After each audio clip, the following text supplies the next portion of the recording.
This paper is based on my garden field research in Batumi and Tbilisi, beginning in 2022. Before I begin, I need to acknowledge that in this particular ethnographic case, I feel like an epiphyte anthropologist. So, as we've discussed over the past few weeks, epiphyte plants are those that live on and with other plants but are not parasitic. Together with their host plants, they contribute to a particular and obvious generative co-living. So my original planty hosts here are Ketty Gerciani and Paul Manning, who have been with me along the way, introducing me to the beautiful country of Georgia with its amazing food and people. And I also thank them for translating for me, as the only Georgian word I know is chizilala, which means caviar.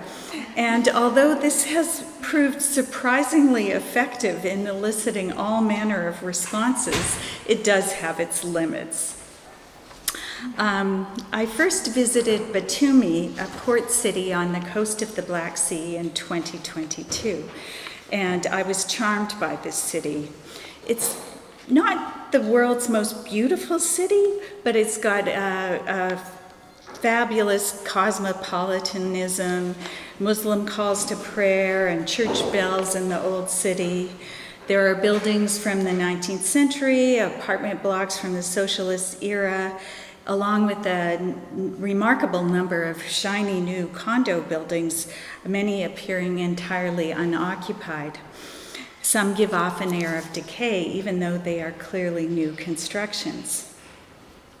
In this paper, I also go back to the botanical garden, this time the Batumi Botanical Garden on the coast of the Black Sea, established officially in 1912.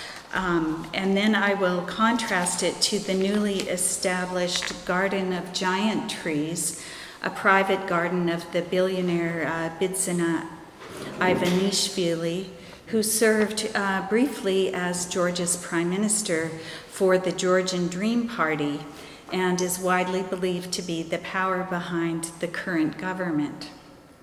I then discussed the Batumi Boulevard, a famous walking garden established on Batumi's coast in 1881, and it continues to define the city today.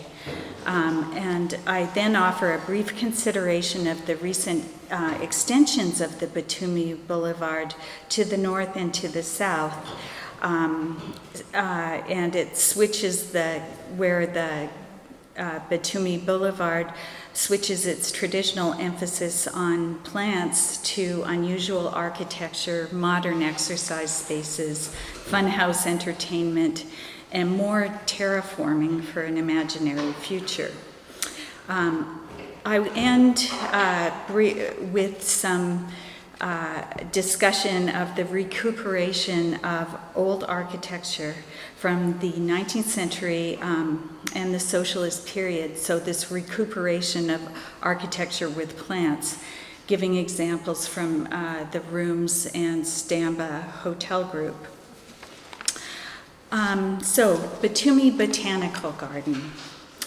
In an insightful essay on what could be called tropical empire envy, Alexander Polyanichev argues that 19th century Russians, unlike the Russian Empire, unlike the maritime empires of the British and the Dutch, did not have a tropical site in their empire.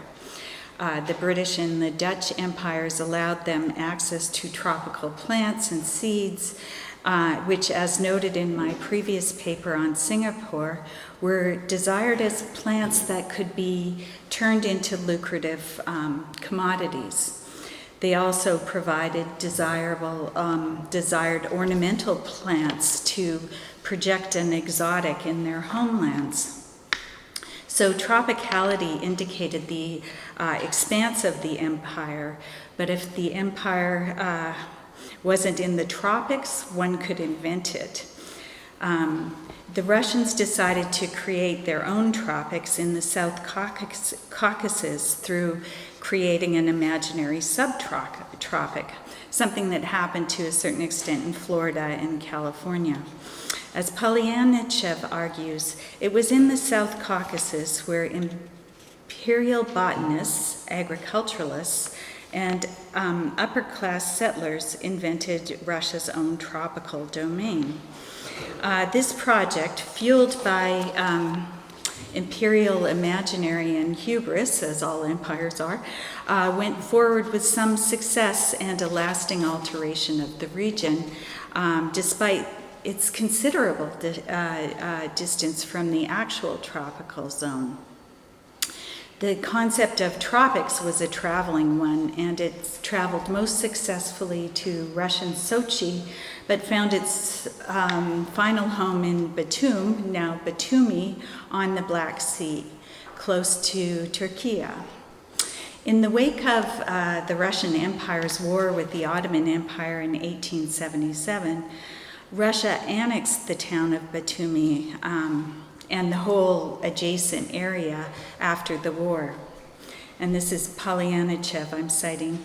As the region was opened for Russian colonization after the exodus of most of its residents to the Ottoman Empire, it was this milieu of Russian colonists who began introducing evergreen vegetation for ornamental purposes and for the sake of making their fortune. The region and the plants also became quickly associated with pleasure and leisure. Sanatoria, vacation homes, and hotels sprung up in the region and continue to do so in contemporary Batumi, along with the rapidly proliferating condominiums, which have many signs appealing to foreign investors. The Russian geographer and botanist Andrei Krasnov is credited as the founder of the Batumi Botanical Garden in 1912, although the plant acclimatization had begun earlier in the 1870s when scholars such as Michel d'Alphonse and geographer and botanist Tatarinov began the process of acclimatizing subtropical plants and some tropical plants in the Batumi microclimate, in parts the lower park and the upper park, which of what was to become the Batumi Botanical Garden. Krasnov divided the garden into 9 geographical domains: East Asia, Australia, North America, etc., and he planned this 108-hectare garden into descending tiers from the mountain forest down to the Black Sea. Polyanichev notes that Krasnov argued that regions with a tropical outlook, humid, winterless, and rich in rainfall, could be found far beyond the tropics themselves. Subtropical thus meant tropical in most respects, save for the geographic one, with the warmest winters and the highest amount of precipitation in the Russian Empire, along with red laterite soil and a number of indigenous evergreen plant species that formed the undergrowth of the local woods. The Batum region reminded Krasnov of Java and Ceylon. What it needed was the import of exotic vegetation typical of tropical rainforests, which according to Krasnov had been here in the past but had been wiped out in the Ice Age. So this famous garden is situated on the coast of the Black Sea, 9 kilometers north of Batumi. Like other botanical gardens, it has a scientific library, herbarium, and seed repository.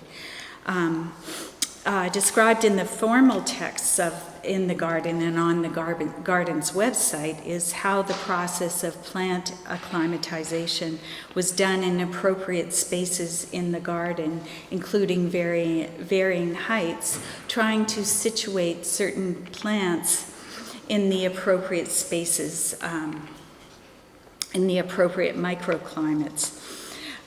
The official description announces the names and nationalities of those involved in the process, mostly Russian, but with some French, and their scientific training as botanists, along with the Latin names and place of origin of the plants destined to find a new home in the Batumi Botanical Garden.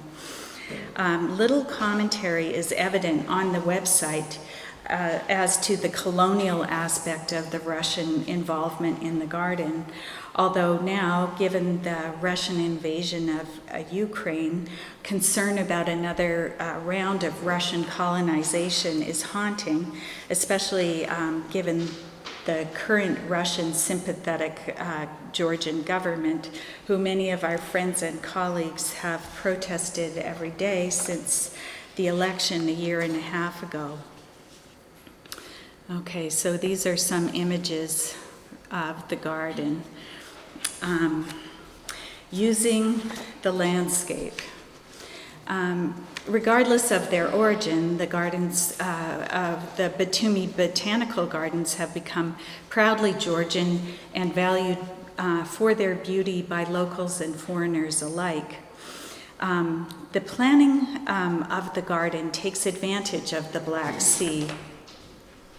The vistas from the upper park are remarkable. One can see the Black Sea, which appears remarkably green-blue over the edge of the cliff.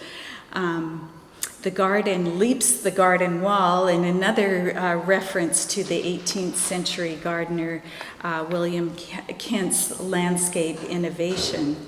While in Singapore, the gardens by the bay, with its super trees and enormous greenhouses, define the shoreline.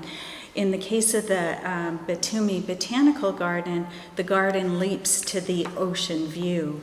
So the vista beyond the garden, the wild vegetation growing on the steep cliffside, the rocky beach below, and the ocean with its distant tankers becomes part of the contemporary aesthetic experience of the Batumi Botanical Garden.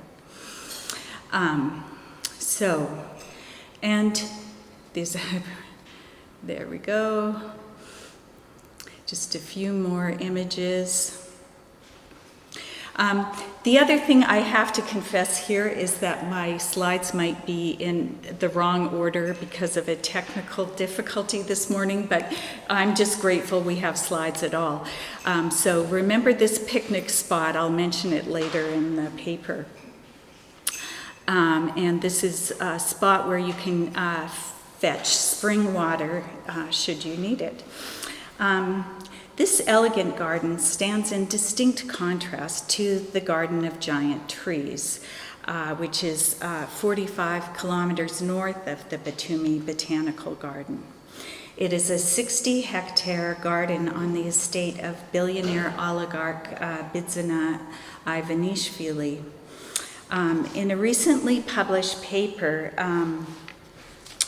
my colleague Paul Manning and I highlighted the bio-imperialist aspect of uprooting and replanting giant trees for an oligarch's personal garden, which people are allowed to come to on certain days. As we know, botanical gardens have always involved plant transfer, but what stands out here is the enormous size of the trees at the moment of transfer. And uprooting these giant trees requires enormous disruption to the land. And the BBC reported in, I think it was 2016, that one of the tulip trees apparently weighed 650 tons. Some of the trees were too big to be transported on land, and the startling images of giant trees being transported by sea are recorded in Salome Jashi's wonderful film, Taming the Garden, which was censored at least for a while by the Georgian Film Board. My experience with this garden has done nothing but increase my appreciation of the Batumi Botanical Garden. While the Botanical Garden effectively borrows scenery to make the Black Sea part of your garden experience, Bidzina's garden deliberately shuts off the view from the visitor. So this is this is his, the entrance to his estate, which the locals or visitors are not allowed to enter. And that's another view of it. These are some of the giant trees. And the Batumi Botanical Garden is itself serviced by a local bus from Batumi or a short taxi ride, but there's no public transportation to the Garden of Giant Trees. As I mentioned, the Batumi Botanical Gardens has spaces for picnics, small seasonal stands where one could purchase cold drinks and snacks, and the little freshwater springs are dotted throughout the park with cups beside them, all welcoming the visitors. There are occasional notice boards alerting visitors to the usual and certainly well known to North American visitors that there's rules. There's to be no littering, no picking of the flowers in the park, and respect is to be offered to the plants and those who care for them. I don't think many would object to these rules. In Bidzina's garden, in contrast, the surveillance trumps the assumption that guests will behave properly. So as you can see, there are cameras and loudspeakers by each of the giant trees. There are human guards wearing reflective sunglasses all over the park. I didn't take a photo of them because they kind of looked like hitmen. And along with presenting the rules in the written form, the surveillance poles are everywhere with cameras and loudspeakers which blare out the rules very loudly or chastise those who step on the grass, itself something that's usually allowed in gardens. It makes for the most nerve-wracking plant experience I have ever had, as one is harshly ordered not to do something one had no intention of doing in the first place. And this paper was part of a special issue on plant intimacies, which was quite ironic because the blasting announcements had the effect of thwarting any intimacy or enjoyment of nature. The issue of trust is key. In the Batumi Botanical Gardens, visitors are greeted as if they can be trusted to behave properly and are welcome to enjoy the eco spaces created over a century ago and have a drink or a picnic should they choose to do so. Bidzina's garden, featuring surveillance and intimidation, makes one wonder what legacy it might leave for future generations. So just a few more pictures of these surveillance. Oh, and this is a picture of Russian tourists breaking the rules. I don't know what happened to them, if the guys with the sunglasses caught them, but just to give you a sense of how big these giant trees are, and imagine what it must have been like to dig them up. And this is transporting the giant tree on a boat. And this was, the garden highlights this process of transportation. Okay, so Okay, Polyanichev argues that in the 19th century, the Russians in the South Caucasus viewed themselves not only as those who had the right to discover or create the tropics, but also as the enlighteners of the local people. This is a quote: "Tropicality entailed settler colonialism. The public and government alike treated the indigenous Caucasus peoples, in this case Georgian, the population as too indolent and primitive to be able to unleash the real potential of the local climate. The inflow of pioneers, colonists, from Russia proper was the only means to productively harness and economically uplift the region. Although, as I mentioned earlier, the botanical garden plaques acknowledged the Russian influence in its early development, the latest Russian influx into Batumi has not been quite so neutral. When the Russians invaded the Ukraine in 2022, many Russians poured into Georgia as the Georgian government allowed it, unlike many of the other governments. And a great many of them ended up sort of colonizing certain neighborhoods in Tbilisi, but also in Batumi. My colleague Paul Manning had a conversation with a Bolt driver as he took us from the Botanic Garden to the Batumi Boulevard. He was very critical of the current government, saying that they just want everyone to shut up rather than do anything about what they request from their government. And he was also critical of the Russians flooding into Batumi. According to him, they are buying their way in, which it seems easy enough in Batumi because there's plenty of empty real estate.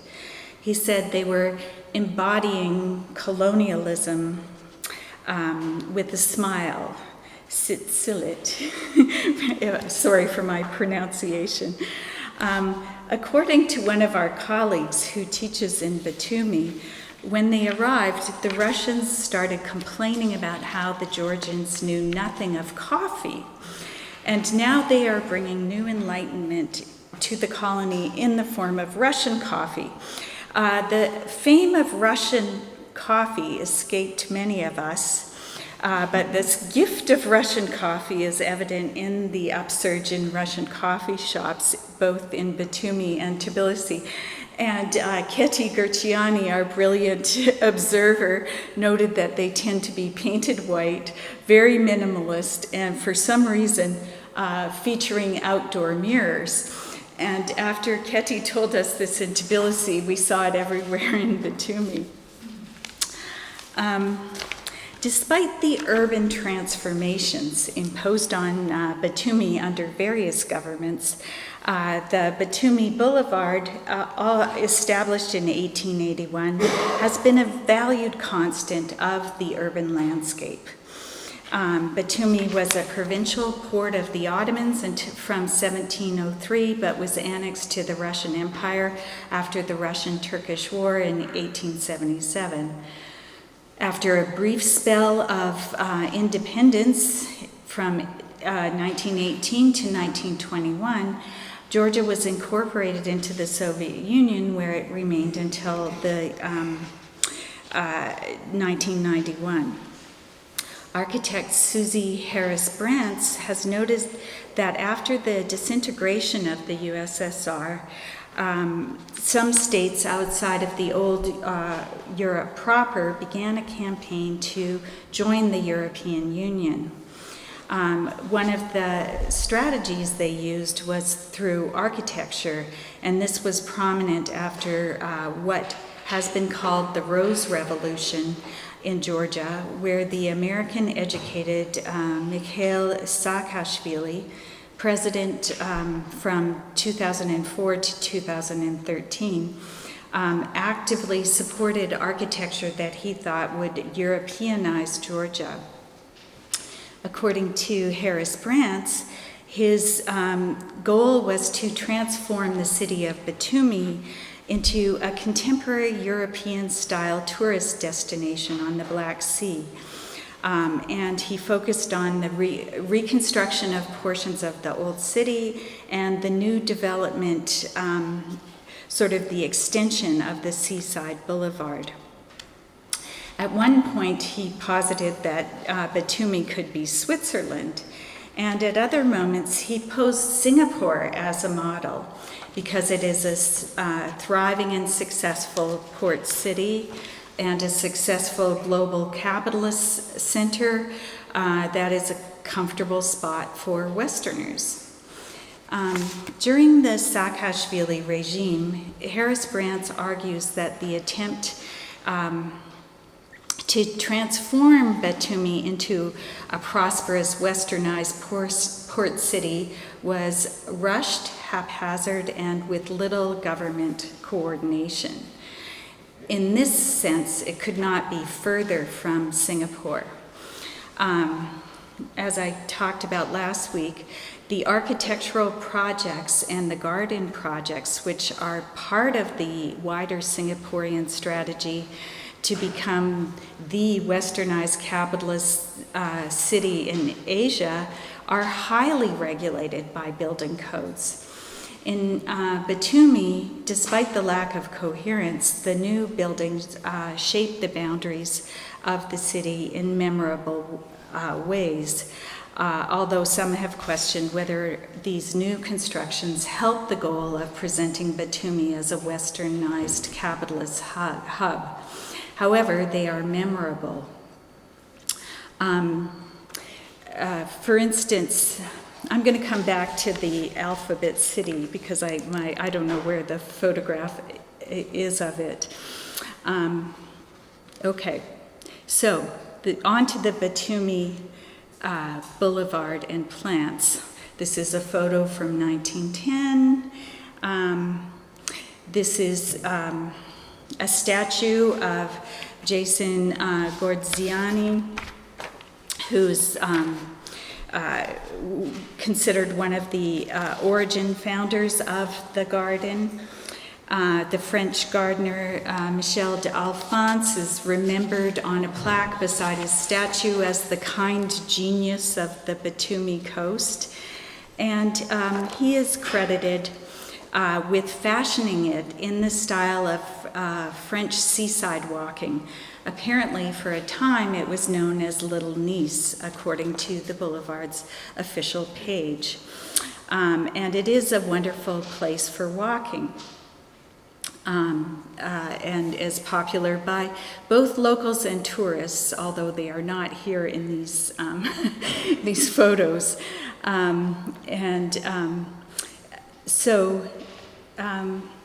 Gorziani, who worked in the Kew Gardens in London and in botanical gardens in other European cities, returned to recreate the Batumi Boulevard. And walking toward the coastline from the city, the first Hevani, or alley, of the boulevard is the Magnolia Alley. Again, it was quite rainy on the day I took this photo, so in normal times it's much more densely populated. The first tree in each of these alleys has a plaque with its Latin name identifying it as an ancient plant, and in conversation with the garden staff, who are much less intimidating than those in Bidzina's garden, we discovered that these plants had been put up in 2023, restoring the boulevard's scientific dimension also as a botanical as well as a pleasure garden. And throughout, it is also a demonstration of what trees can do for walking. The shade trees provide a cover and cooling effect that generations have enjoyed. And again, the rainy photos aren't the best here, but these are some examples of the boulevard and the wonderful trees. This is an example looking out onto the ocean. This is from columns from the Stalinist era. This former rail path preserved on the Batumi Boulevard. These are an informal path, popular with dog walkers. At one point, there's a veterans club where elderly gentlemen play cards and board games. And a little further on is a bird sanctuary, quite lovely, with man-made ponds and a large birdhouse. But the birds are free to fly if they want, as opposed to the bird garden or bird portion in Bidzina's garden, which is all caged in and features the Canadian geese with a large plaque. But for us, as a Canadian, these are trash animals. I can't believe that they were, sort of given such fame in Bidzina's garden. Actually, if he could take the whole lot of them from the park by my house, I'd appreciate it. Okay.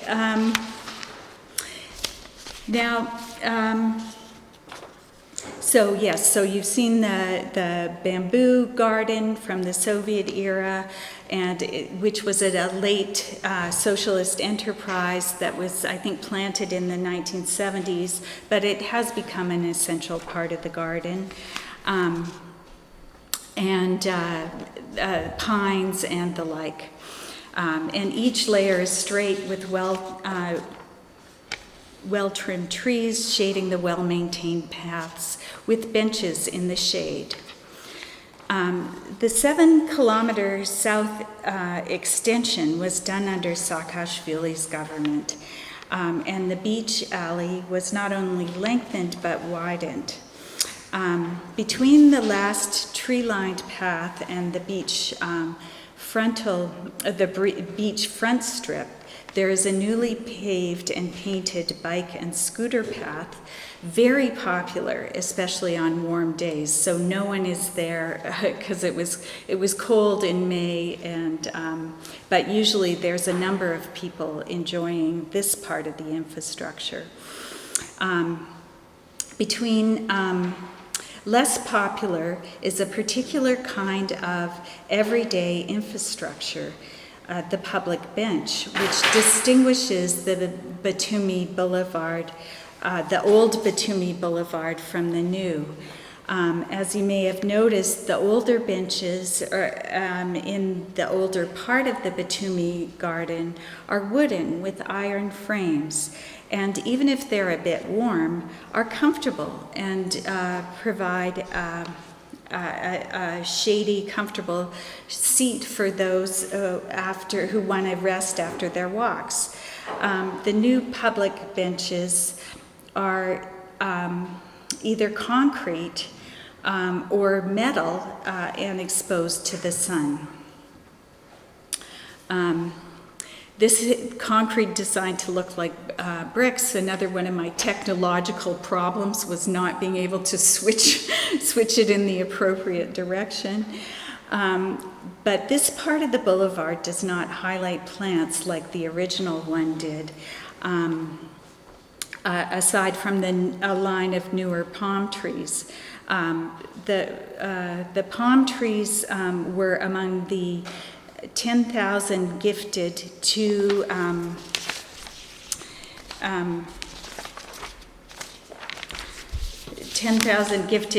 Georgia by the UAE in 2009. The extension of the Batumi Boulevard, aside from the palm trees, devotes its space more to unusual architecture than plants. So this is a casino and a restaurant. Again, it stands out as distinctive to the other architecture of the region, or Batumi, actually. Along the southern strip of the boulevard are many high-rises which look like condominiums, which Georgian scholars based in Batumi assured us are as sparsely populated as they look, although some middle-class Russians live in them. Some are investment properties for Georgians working in Russia, and at least some of parts of these buildings are rented out as temporary Airbnb-type rentals. And some of these buildings are said to be involved in money laundering. For instance, a wealthy man, Galip Ozturk, with Georgian and Turkish citizenship, fell afoul of the authorities and had 9 apartment buildings confiscated with the occupants asked to leave. He was accused of drug possession and money laundering, but after a brief stint in prison, he was released on a plea deal that involved paying 100 or 1 million lari in fines. And I heard from Ketty that he's also involved in a dubious sperm donation clinic, which sounds like the topic for another paper entirely, or someone's thesis, really. And although gambling was illegal in Soviet Georgia, the streets of Batumi now seem to be full of casinos, popular with tourists, especially if gambling is banned in their home countries, as it is in neighboring Turkey. Up until, I'm going to skip ahead here. Sorry, guys. Up until 2025, there was a strip with beverage stalls and cheap children's rides and shooting galleries of the ilk that one might find at ephemeral roadside fairs. This section of the new boulevard has a certain cheesy air in striking contrast with the classic, comfortable, and dignified early alleys of the original boulevard. In 2026, many of the children's rides and a large but run-down beach bar had disappeared. At first, I thought it was a seasonal thing, as we had arrived in mid-May, and it was instead of mid-June when the summer season is in full swing. But on the Batumi Boulevard website, there were a series of announcements noting the non-renewal of licenses for these cheesier entertainment facilities, including most of the rides, for safety concerns, although it remains to be seen whether this is behind another aesthetic change on the southern extension. The Batumi Boulevard has a new extension also to the north. While most of Saakashvili's architectural inspirations are still standing, one of the most peculiar buildings, the Cha-Cha Tower, was designed to spout cha-cha, a strong Georgian liquor made from leftover grape casings. So once a week, anyone could try it, and this is the spout from which it was supposed to come. It was built in 2012. By the time of my first visit in 2022, a decade later, not only had the cha-cha ceased to flow, but it was boarded up, adorned by graffiti, and seemed to be a playground for teenage boys who snuck around the boarded windows and doors. As of 2024, an article sporting the headline, "New Municipal Park will be built at the Cha-Cha Tower site."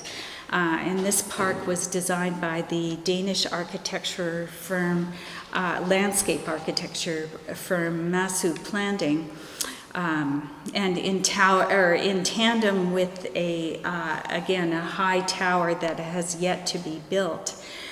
But the garden appeared in 2026, elegantly designed with thriving greenery, replacing and erasing any trace of the failed Cha-Cha Tower. So now it's a 2-hectare park with hardy plants and comfortable seating under a trellis, to be covered in the future, I imagine, with fast-growing plants for shade. This park is a part of the original Batumi Boulevard to the north. And so far it is more consistent, if different, than the stylish original boulevard. Most of this work had been done by the time we were there in May 2026, which was fairly quick, considering that it was a pile of rubble when we were there in 2025. And it does have a different feel from the original Batumi Boulevard, but it is plant forward and friendly. Some of the other buildings in the area are quite distinctive as well. This is the the Batumi Tower, which was supposed to be part of a technical university that never materialized. It is famous for the Ferris wheel in 8-karat gold on its side, if that's evident here in the photo. As it is my duty as an anthropologist, I went into the lobby to ask if one could ride the Ferris wheel, although I was not all that keen at the thought of getting into a Ferris wheel hanging on the side of a very tall building. But I was told at the reception that it was for show only. And I was informed that instead of a university, it is now a casino hotel. The other memorable building is the Alphabet Building, which celebrates Georgia's distinctive script, although that might be harder to determine from a distance. Again, it does tend to mark the skyline. This is an example of a building which, when you see views of Batumi from above, is very prominent on the edge of the sea, but I realized this time it's not actually open, so it's there, it's not occupied, so it's sort of like a building that's waiting to become. Okay, this is, again, I'll come back to this, the pebbly beach with bathers. That's distinctive kind of Batumi beach style. The Ali and Nino statue, again, by a famous Georgian artist. Again, part of these newer constructions that continue to mark the skyline that one encounters on the beach. But then you have other parts like beach buildings in limbo for years, and this is, I think, was supposed to open in 2005, and as one can see from the photograph, is nowhere near opening. And this is here you can see kind of evidence of what remains of the funhouse part of the Batumi Boulevard. Again, the Billionaire Casino is down toward this end. Mystery Tower, I'm not quite sure what this is. I think maybe it's a cafe. If you want to quit your day job, there's a casino for rent. And when you look at the backside of the Batumi Boulevard, it looks quite different, very much part of the Batumi's air of aspirational dreams which I think does have something to do with the number of buildings that seem to be in the process of going up, but not actually finished over the last 5 years. In some parts, the stalled construction offers a sense of dreams deferred. Anthropologists Tamta Chalvashi and Martin Fredrickson reflect on the theme of transience, which seems so present in Batumi. Its transient topology and temporary aesthetics of the Black Sea, to quote them. The Batumi Boulevard itself seems to incorporate Batumi's esteemed and beloved complex past and uncertain and aspirational futures. The newer parts give some hints about what it hopes to become. Further up the coast, the Batumi Botanical Garden remains a friendly and welcoming Georgian garden, but past that, the Park of Giant Trees represents a very radical uprooting and transport of giant trees to create an oligarch's monument to himself. I wanted to, excuse me, what different here? Bear with me.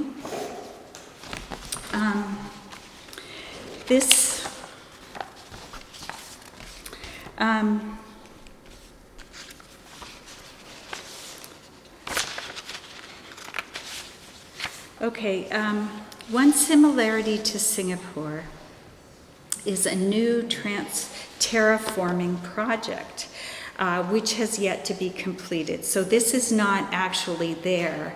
This is the marketers, the ambassadori groups imagining of what this new extension or island, which it proposes a new land extension into the Black Sea with parks, a yacht club, hotels, apartments, wellness centers, perhaps evoking Batumi's old reputation as a spa town. There's also supposed to be offices and gardens.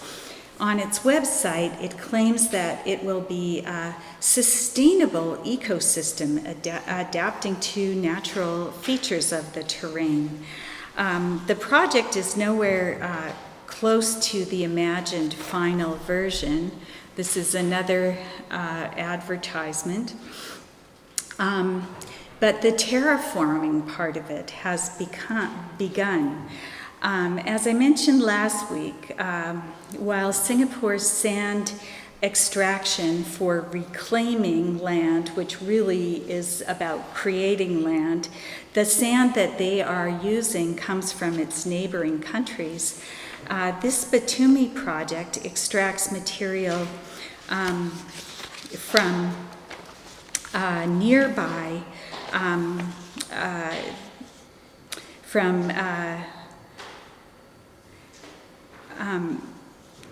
from nearby Georgian districts. A recent article in a Batumi publication describes how an entire mountain in a nearby village in Korbuleti has been pillaged for the material to build this island. They also note that sand and gravel had been extracted from the Cherokee riverbed. The author of the article interviewed Keti Gurajadze from the NGO Green Alternative, who noted that the Georgian Dream Party exempted this particular project from any license usually required for the extraction of minerals. So some projects are subject to laws and others are not. And as I mentioned earlier, this project promises to provide a sandy beach, not the pebbly beach of Batumi's Black Sea coastline. So it remains to be seen where that sand will come from. it's finished at all. It's nowhere near it yet, as one can see. Okay, I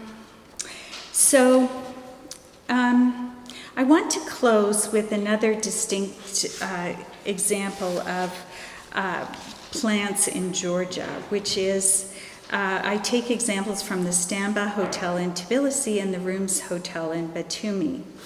And so in these projects, instead of creating new land for a new garden or development, they reclaim the old buildings and make them new with plants. I had intended to speak a bit about them, but it seems especially timely given that we received news this morning that Temur Ugalava, forgive my pronunciation, the Georgian entrepreneur behind this Stamba project, died today at the age of 56. But his reclamation of these old buildings with plants is impressive. So this is the Rooms Hotel in Batumi with wisteria in the window. This is the external facade, and the facade of this Rooms Hotel in Batumi was it was originally a 19th century hotel called Bellevue, although apparently it also served as a police station at one point during the Soviet era. Facing the Black Sea, both the exterior and interior are enhanced by plants. So this is the interior courtyard in the hotel.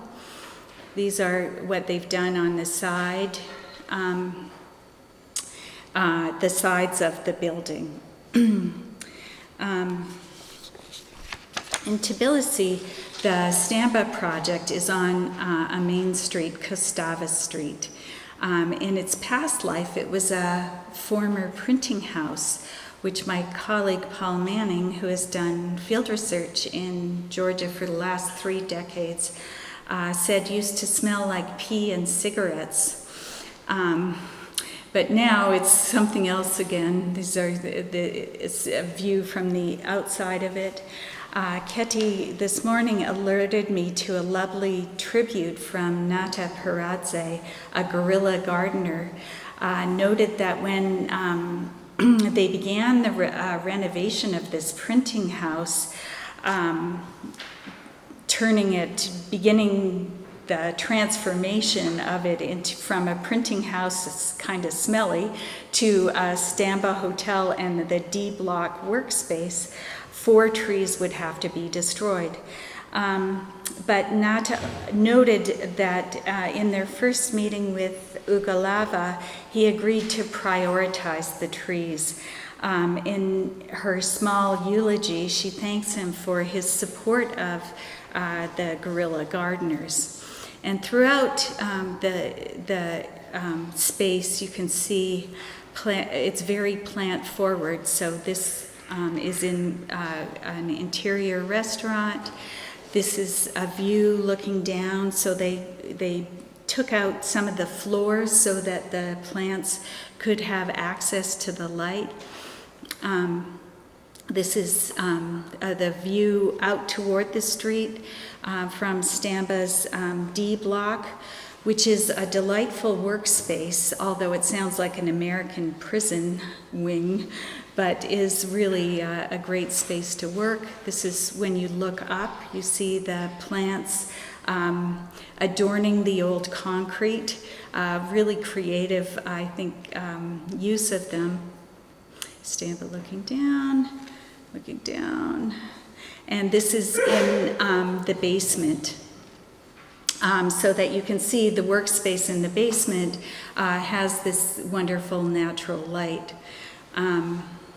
There's also so this is the D block workspace, open out to another garden in the adjacent courtyard. And this, I think, was great too, that these ceramic things used to be used to insulate wires and have been repurposed as planters all over the place. And another of Ugalava's building reclamations is Fabrica, which was a former sewing factory, which was repurposed now as a less high-end workspace and hostel, which is very popular with backpackers. May he rest in peace, and thank you for listening, and my apologies for the order problem here.